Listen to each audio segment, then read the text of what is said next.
Bu videoda kod yazma sürətimizi artırmaq üçün istifadə edəcəyimiz bəzi klaviatura qısa yollarının haqqında danışacağıq. Hansı ki, bu qısa yollar vasitəsilə bir çox əməliyyatları rahat və sürətli şəkildə yerinə yetirə bilərik. Əvvəlcə ən sadə və çox bilinənlərdən başlayaq. Məsəl üçün, yenə bu səfər P təqi qoyuram və P təqi səhifəyə paraqraf əlavə eləmək üçündür. Buna da növbəti dərslərdə baxacağıq. Burada yazıram paraqraf məsəl üçün. Və bu paraqraf təqimi və ümumiyyətlə bu sətri deyək ki, kopyalamaq istəyirəm. Bunun üçün bir yolum bu hissəni seçib Ctrl+C basmaqdır və daha sonra Ctrl+V eləyərək istədiyim qədər yapışdıra bilərəm. Yəni kopyalamaq üçün +C istifadə edirik və bunu kommentə alıram. Ya da ki, heç bunu götürüb seçməyə ehtiyac yoxdur belə bu şəkildə.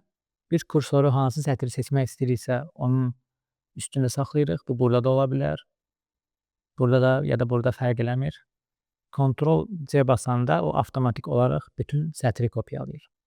Və aşağı düşüb Ctrl+V basdıqda görürük ki, bütün sətr kopyalanmış olur.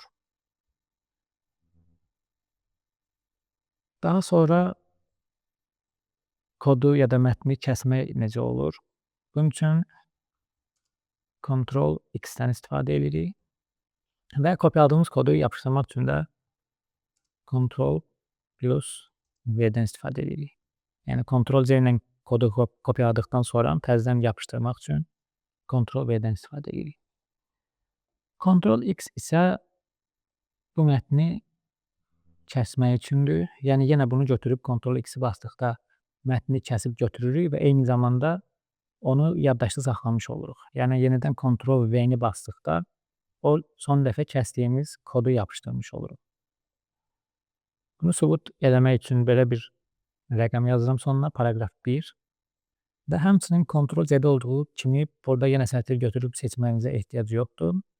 Elə kursoru sətrin hər hansı bir yerində saxlayıb Ctrl+X-i basdıqda avtomatik olaraq bütün sətr kəsilir. Və yenidən yapışdırmaq istəyəndə sadəcə olaraq yenə Ctrl+V-ni basıram və sətr bura əlavə olunmuş olur. Yəni Ctrl+C ilə Ctrl+X-in fərqi odur ki, Ctrl+C kopyalayır, ancaq orijinal olan mətnə dəymir. Ancaq Ctrl+X isə orijinal olan mətni həmçinin yerindən kəsib götürür və yaddaşına saxlayır. Daha sonra bəzi qısa yollarımız var, hansı ki, mətnləri seçmək, silmək, əlavə eləmək üçün kömək eləyir bizə sürətli şəkildə. Bunlar nədir? Deyək ki, bizim paraqrafımız, uzun bir cümləmiz var.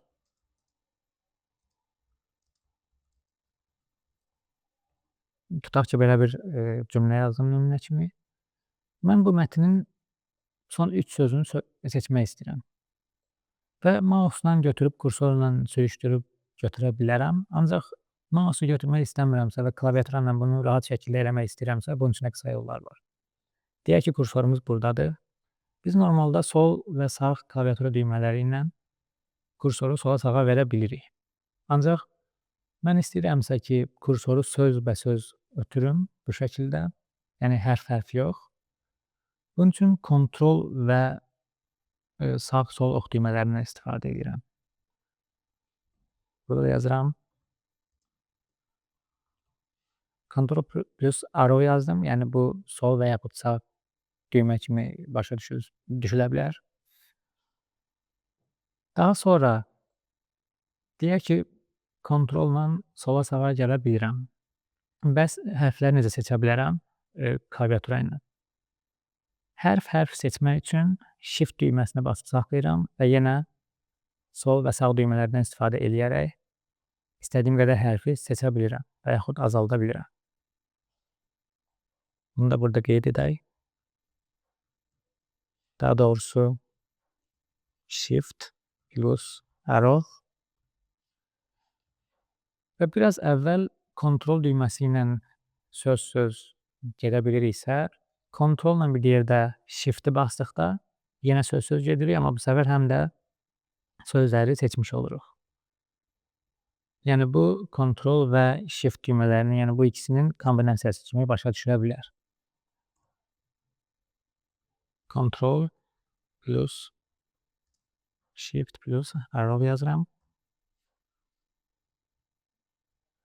Bundan başqa əgər bir sətri aşağı kopyalamaq istəyirəmsə və Ctrl C-dən istifadə eləmədən daha sürətli bir şəkildə bizim belə bir üsulumuz var. Shift, Alt və aşağı ox düyməsini basıram və həmin sətri istədiyim qədər aşağı kopyalaya bilərəm.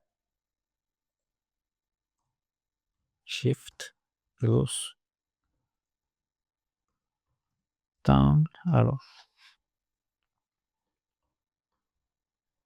Belə yazdım. Bundan başqa növbəti qısa yolumuz. Deyək ki, burada mənim bir H1 tagım var və burada da headingdir. Və mən bu headingi gətirib ən yuxarı çıxartmaq istəyirəm.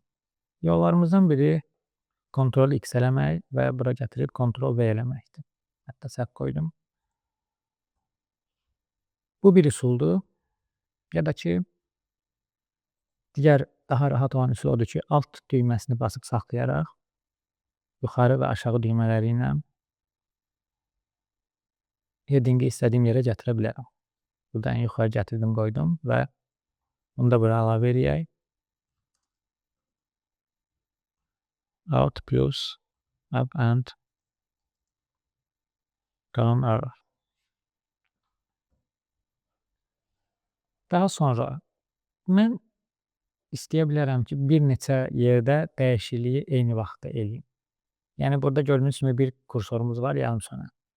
Amma bəzən mənə bir neçə kursor eyni vaxtda lazım ola bilər. Bunun üçün nədən istifadə edirəm? Kursoru hardan başlatmaq istəyirəmsə, ora klik edib qoyuram və digər istədiyim yerə də əlavə bir kursor artırmaq üçün Alt düyməsini basıb saxlayıram və mouse'la həmin yerə klik edirəm. Deyək ki, birini bura qoydum, birini bura, birini bura və bir neçə kursorum oldu və eyni vaxtda silib nəsə mətnlər əlavə edə bilərəm və hər kursorun olduğu yerə mətnlər əlavə olunur eyni şəkildə. Bunları dala qaytarıram və bilməyənlər üçün yazdığım dəyişiklikləri dala qaytarmaq və yaxud köhnə vəziyyətinə qaytarmaq üçün Ctrl Z və Ctrl Y düymələrindən istifadə olunur.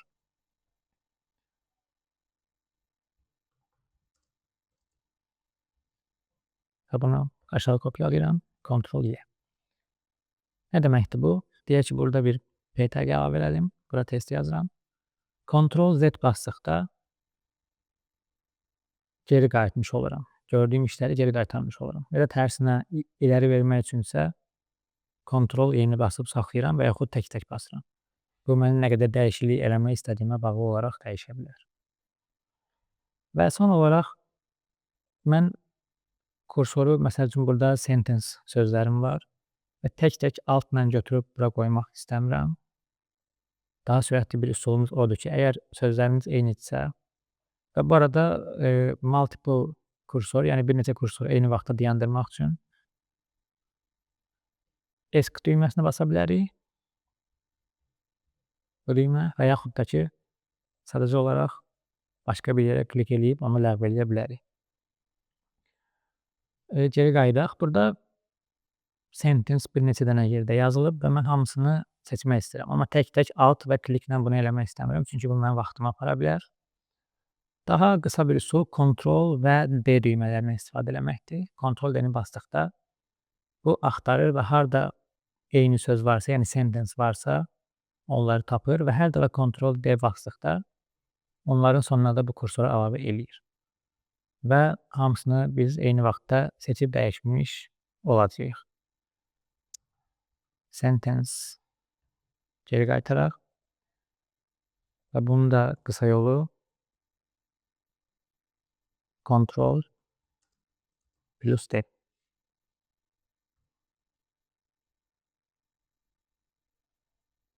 Bundan əlavə biz növbəti dərslərdə bəzi test üçün mətnlər əlavə eləməli olacağıq. Deyək ki, mən bura bir H1 əlavə elədim və heading yazdım və aşağı necə görünəcəyini görmək üçün bir mətn əlavə eləməliyəm. Bu mətni mən girib internetdən tapıb kopyalayıb burada yapışdıra bilərəm və yaxud gördüyüm iş sırf test və yoxlama məqsədli olduğu üçün bura hər hansı bir random mətn də özüm əllə yaza bilərəm. Bunun daha qısa bir üsulu var. Lorem yazmaqla. Lorem yazırıq və enter basırıq. Bu bizi avtomatik bir cümlə ilə təmin eləyir və həmişə cümlə loremlə başlayır və davam eləyir. Və biz bu mətnlərdən istifadə edərək səhifəmizə test məqsədi ilə mətnlər əlavə eləyib onların necə görsəndiyini yoxlaya bilərik. Və gördüyünüz kimi bu mətn çox uzundur və kənara daşır. Bunu daha vizual olaraq gözəl vəziyyətə gətirmək üçün sağ klik eləyib burada format dokument var. Avtomatik olaraq bunu daha oxunaqlı vəziyyətə gətirir və hal-hazırki ekrana yerləşdirmiş olur. Qısa yol olaraq isə Shift, Alt və F-dən istifadə edə bilərsiniz. Ya da ki, mən burada File'dan Preferences gəlirik və Settings, Format, On Save. Bunu siz işarələməklə eyni işi, yəni format işini Ctrl-S basanda da eləyə bilərsiniz. Yəni deyək ki, bizim kodumuz belə idi. Ctrl plus S həm də bizim faylımızı yaddaşda saxlamaq üçün istifadə olunur. Bunu da qeyd eləyək. Amma biraz əvvəl göstərdiyim parametri dəyişməklə Ctrl-S elədikdə avtomatik olaraq həm də kodu formatlamış olur. Loremlə bağlı deyək ki, bizə bu qədər uzun bir cümlə lazım deyil. Bizə sadəcə olaraq bir neçə söz lazımdır. Deyək ki, 7 söz lazımdır. Bu səfər lorem yazıb yanına 7 qoyuram və enter basıram və gördüyünüz kimi 6, 7. 7 sözdən ibarət bir cümlə verdi. Və yaxud mənə çox uzun bir cümlə lazımdır. Biraz əvvəl təkcə lorem yazanda kifayət qədər uzun bir cümlə verdi, bir mətn verdi. Amma mənə bunun 10 qatı lazımdır deyək ki. Bunun üçün də lorem yazıram. Bu səfər onu yanına belə yazmaq əvəzinə, çünki belə yazsam 10 ədəd söz yazacaq. Mənə amma bayaqki o uzun mətnin 10 qatı lazımdır. Lorem vur 10 yazıram bu səfər və enter basıram. Və gördüyünüz kimi bunu da format edirəm Ctrl-S-lə. Belə bir uzun mətnimiz oldu.